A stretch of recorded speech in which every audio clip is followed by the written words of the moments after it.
Garden में आरक्षण घोटाले के विरोध में आरक्षित वर्ग के शिक्षक अभ्यर्थियों का 105 दिन आज धरना का पूरा हो चुका है।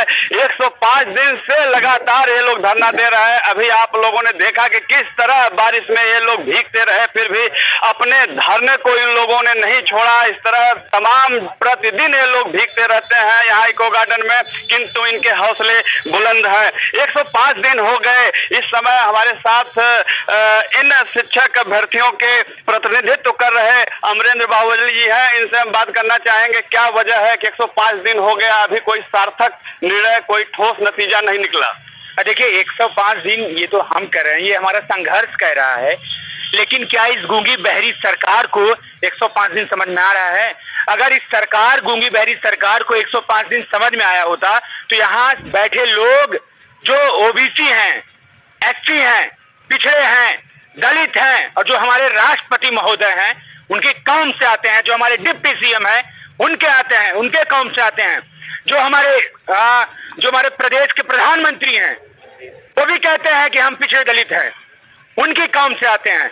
और जिन पिछड़े दलितों का ये प्रयागराज में पैर धो के बताए थे कि हम पिछड़े दलितों वाली सरकार चलाते हैं और उनके अधिकार के लिए ये जाके राष्ट्रीय पिछड़ा वर्ग आयोग बनाते हैं, राष्ट्रीय दलित वर्ग आयोग बनाते हैं। क्यों बनाते हैं?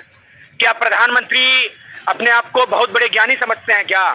क्या योगी जी अपने आप को बहुत बड़े ज्ञानी समझते हैं क्या कि पिछड़ों को मंत्री बनाएंगे, पिछड़ों के लिए राष्ट्रीय पिछड़ा वर्ग आयोग बनाएंगे, दलितों के लिए दलित आयोग बनाएंगे?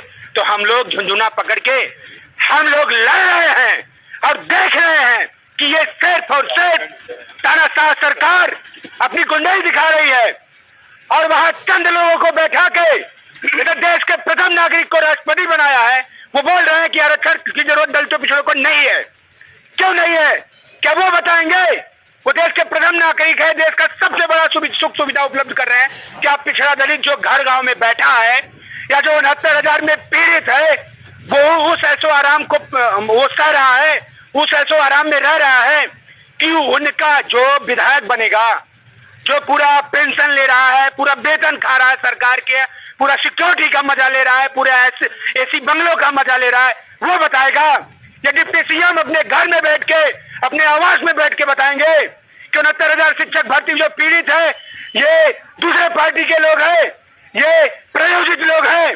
अरे डिप्टी सीएम तुम जाओगे प्रदेश में वोट मांगने जाओगे तो हमारे प्रदेश का प्रदेश अध्यक्ष है, वो बोलता है कि प्रदेश को, देश को तुम लोग खालिस्तान, पाकिस्तान, पता नहीं कौन कौन से आरएसएस वाले इनको नाम रटा दिए हैं, उनसे हमारा देश चलेगा।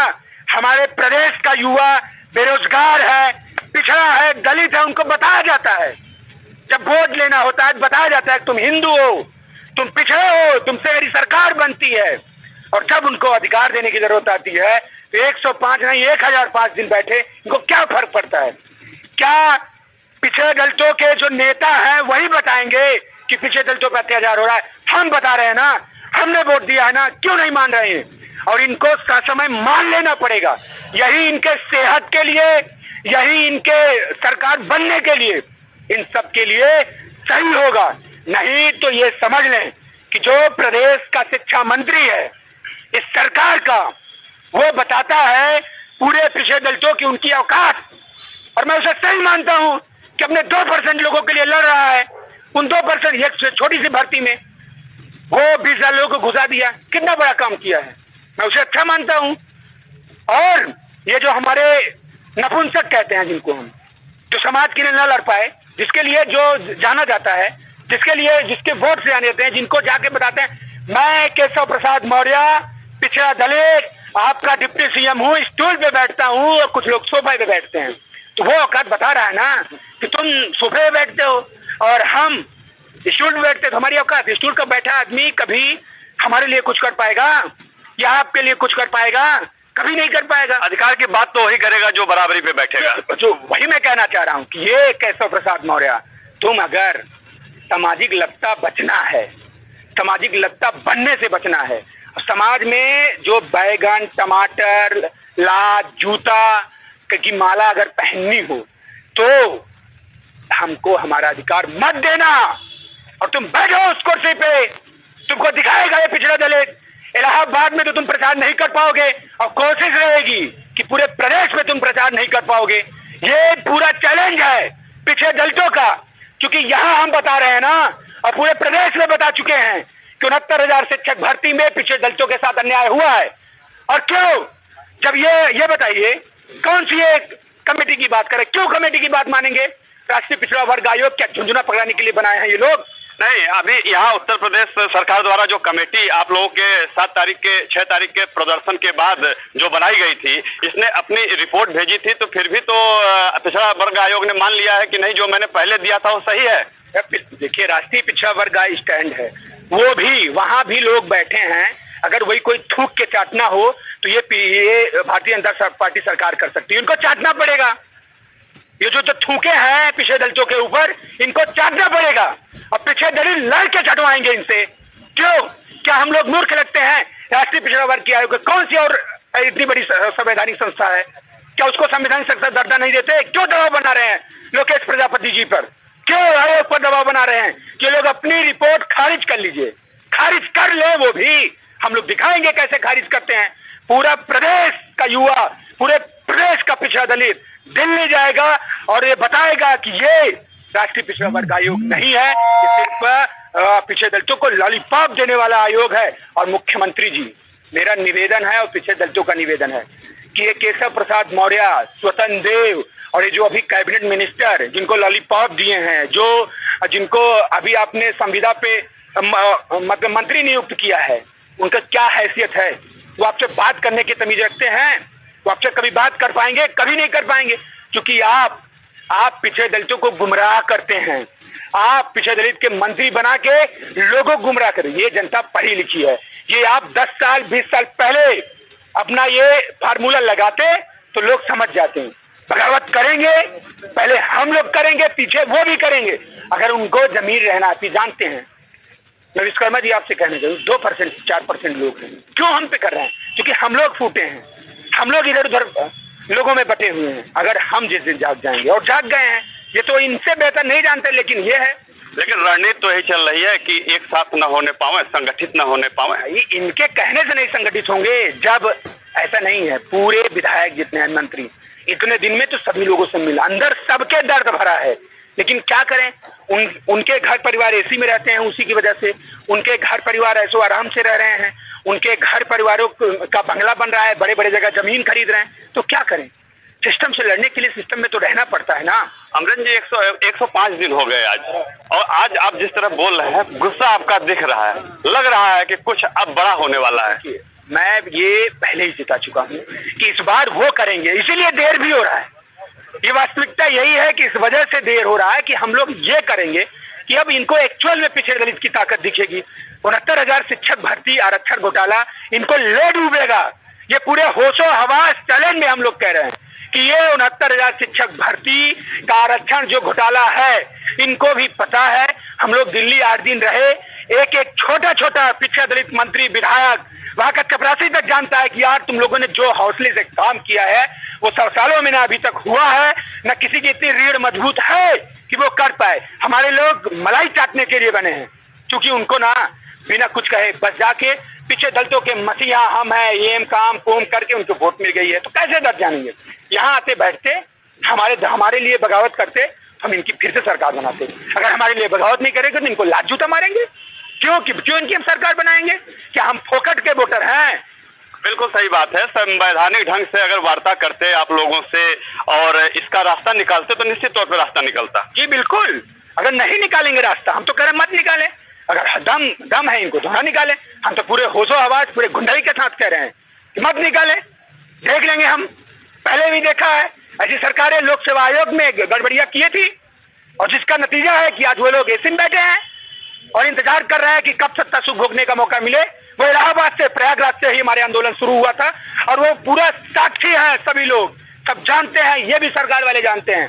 यही केशव प्रसाद मौर्य बैठ के वहां जाते थे और कपड़ा गंदा हो जाता था, लेकिन नहीं, हम आपके साथ हैं। सरकार गई, लेकिन जब आप आए हैं तो क्या कर रहे हैं? आप तो डिप्टी सीएम हैं, आप तो पूरे पावर में हैं, सत्ता में हैं। स्टूल से उठ जाइए जनाब, अगर सोफे पे बैठना है तो उस स्टूल से उठ के आइए, बगावत करिए उस शिक्षा मंत्री से, बगावत करिए उस मुख्यमंत्री से कि नहीं, हम आपके साथ रहेंगे और मरते दम तक रहेंगे, लेकिन हमारे पीछे दलितों का हक का अधिकार जो है वो आपको देना पड़ेगा। नहीं सरकार गिरेगी, हम ही लोग आपका फिर से प्रचार करेंगे, कमल छपवाएंगे। अरे साला मुंह पे कमल छपवा लेंगे, लेकिन हमारा अधिकार तो मिले। ऐसा तो नहीं है, इतना माँ बाप ने हमको पढ़ाया तो हम अपनी आवाज को दबा लेंगे। क्यों अपनी आवाज को दबाएंगे? अपनी आवाज को बुलंद करेंगे और सीने पे चढ़ के, सतीश द्विवेदी के सीने पे चढ़ के आरक्षण लेंगे। क्या लगता है कि अब आप लोग की बात मान लेंगे? 105 दिन तक अभी कुछ नहीं हुआ। बात मानेंगे नहीं, मैं खुले मंच से बोल रहा हूँ और मीडिया के सामने बोल रहा हूँ कि बात मनवाएंगे। कैसे नहीं मानेंगे? किसकी वोट से शिक्षा मंत्री बनते हैं? किसकी वोट से बनते हैं? मैंने पूरा सर्वे करा लिया है कि वहां पे हमारे 75% लोग हैं। क्यों हम इनकी बात क्यों हम इनसे गिड़गिड़ाएं? हम इनको चढ़ के लेंगे। जब एक प्रधान बनने की औकात, जहां प्रधानी ले लेंगे वहां भी हम इनका प्रचार करेंगे। तो माना जाए कि बहुत जल्दी फिर एक महाप्रदर्शन होने वाला है। हाँ, प्रदर्शन अब की बार लखनऊ के रोड पे होगा और डंके की चोट पे होगा। उखाड़ फेंकने का काम करेंगे हम लोग, पूरा रोड जाम करेंगे, चलाए गोली, सामने से ये गोली चलाएंगे। हम लोग भी अपना शरीर लेके आगे होंगे, देखेंगे इनके कितना दम है। तैयारी हो गई? बिल्कुल तैयारी है, लगातार बात चल रही है। हम लोग इसलिए डेट नहीं डिसाइड कर पा रहे हैं। कुछ ऐसे संगठन हैं जिनका भी कार्यक्रम लगा है, वो सारी चीजें हो रही है, क्योंकि देख चुनावी समय है, सारे संगठन सारी पार्टी अपने अपने उसमें लगे हैं। तो जैसे ही एक डेट डिसाइड हो जाती है कि नहीं नहीं ये परफेक्ट है, सभी लोग मैक्सिमम लोग आ जाएंगे। सबको तो नहीं ले पाएंगे, क्योंकि अब की बार हमें लग रहा है कि भारतीय जनता पार्टी के प्रदेश अध्यक्ष स्वतंत्र देव भी हमारे धरने में आ जाएंगे, ऐसा मुझे लग रहा है, क्योंकि उनको भी उनके अंदर का भी जो वो है जागे। लेकिन अगर वो नहीं जाग पाएंगे तो हम जानते हैं कि वो स्वतंत्र देव कभी हो ही नहीं सकते, जो अपने समाज के लिए ना। मैं तो स्वतंत्र हूँ ना, मैं स्वतंत्र देव उनसे बोल रहा हूँ कि मैं स्वतंत्र हूँ, अपने समाज के लिए खुलेआम बोल रहा हूँ, चुनौती कर रहा हूँ। जिनको लगता है कि मैं गलत कर रहा हूँ, कि इनके पास शासन है, सत्ता है, गोली मरवा दें, लेकिन पिछड़े दलितों के हक के अधिकार को उनको देना पड़ेगा। अगर ये हक अधिकार को नहीं देंगे तो हम इनके आंख में आंख मिला के, आंख में उंगली डाल के अपना आरक्षण लेंगे इनको। बाबा साहब ने अपनी पूरी कुर्बानी सभी लोगों को एक समायोजित तरीके से कि सब बराबर रहें, इस वजह से आरक्षण दिया, और ये आरक्षण छीन लेंगे, कभी नहीं छीन पाएंगे। ये इनकी सिर्फ और सिर्फ नाकामी बता रही है कि ये डर रहे हैं कि अपने लोगों को अधिक से अधिक लोग नौकरी दिलाएंगे, हमारे लोग सक्षम हो जाएंगे तो हम ऐश करेंगे। हम अपने लोगों को सक्षम करवाएंगे। हम यहीं से आंदोलन इतना बड़ा होगा कि पूरे प्रदेश में, इसमें तो देश में, प्रदेश की बात ही क्यों करें, ये देश से जाएंगे। यहां से नहीं जाएंगे ना तो देश से जाएंगे। धन्यवाद। आपने लगातार यहाँ पे देखा कि विश्वकर्मा जी पूरी तत्परता के साथ पीछे दलितों के साथ रहा। ये होना चाहिए, ये इनकी जिम्मेदारी नहीं है, इनकी जिम्मेदारी नहीं है, हमारी जिम्मेदारी नहीं, इनकी जिम्मेदारी नहीं है, ये पूरे प्रदेश के पीछे दलितों की जिम्मेदारी है। 69,000 शिक्षक भर्ती में आपके सम्मान को छीना गया, आपके स्वाभिमान पे लात मारा गया, आपके मुंह पे थूका गया। 1-2 टके का शिक्षा मंत्री सिर्फ और सिर्फ हमको आपको गुमराह कर रहा है कि हम तुम्हें तुम्हारी औकात दिखाएंगे। क्या हमारे पास इतनी औकात नहीं है? अगर हम हैं बलवान तो उनको उसकी औकात दिखाएंगे। धन्यवाद। इंकलाब जिंदाबाद।